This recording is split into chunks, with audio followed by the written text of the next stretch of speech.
নমস্কাৰ বন্ধুসকল, মই প্ৰণৱে মোৰ ইউটিউব চেনেল এডুকেশ্যন এণ্ড মোৰলৈ আপোনালোক সকলোকে স্বাগতম জনাইছোঁ।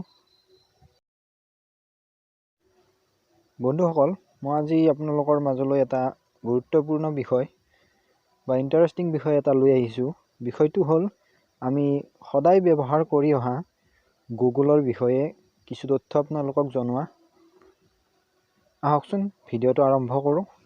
আৰু আপোনালোকলৈ এটা অনুৰোধ, যদি মোৰ চেনেলটো ছাবস্ক্ৰাইব কৰা নাই তেতিয়াহ'লে প্লিজ ছাবস্ক্ৰাইব কৰি দিব আৰু কাষতে থকা বেল আইকনটো প্ৰেছ কৰিবলৈ নাপাহৰিব।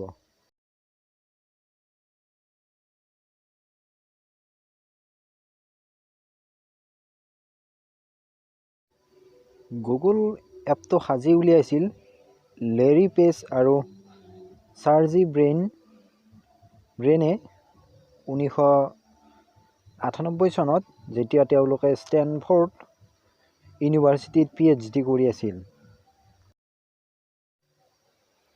গুগলক প্ৰথমতে জনা গৈছিল বেকক্ৰাফ্ট বুলি। 1996 চনত লেৰী পেজ আৰু চাৰ্জি ব্ৰেইনে গুগলক ব্যৱহাৰ কৰিছিল তেওঁলোকৰ ৰিচাৰ্চ প্ৰজেক্টৰ চাৰ্চ ইঞ্জিন হিচাপে, যেতিয়া তেওঁলোকে ষ্টেনফৰ্ড ইউনিভাৰ্চিটিত পঢ়ি আছিল বা PhD কৰি আছিল। গুগলৰ সম্পূৰ্ণ নাম হ'ল global organisation of oriented group language of art. এই গুগল শব্দটোৰ প্ৰত্যেকটো আখৰতে একোটা শব্দ সোমাই আছে। গুগল এপটো আৰম্ভ কৰিছিল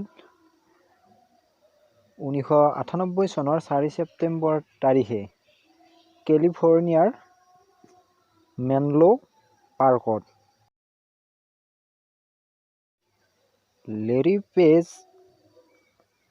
হ'ল গুগলৰ গৰাকী। তেওঁ হ'ল গুগল কোম্পানীৰ বৰ্তমানৰ CEO। এই গুগল নামটো আহিছে গুগলৰ পৰা। গুগলৰ অন্য এটা নাম হৈছে বেকক্ৰাফ্ট।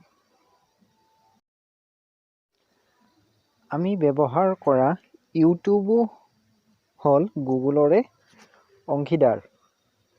1906 চনৰ নৱেম্বৰ মাহত গুগলে ইউটিউবক $1.65 বিলিয়ন আমেৰিকান ডলাৰত কিনি লয়। ভাৰতীয় হিচাপত হৈছে 1208 কোটি।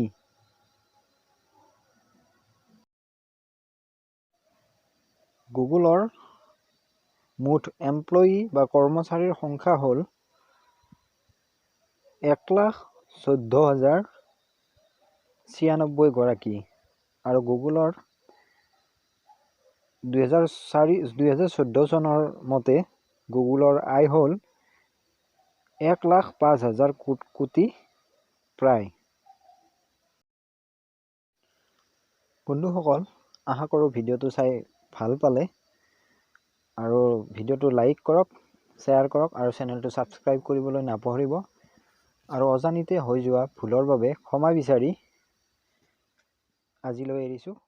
ভিডিঅ'টো শেষলৈ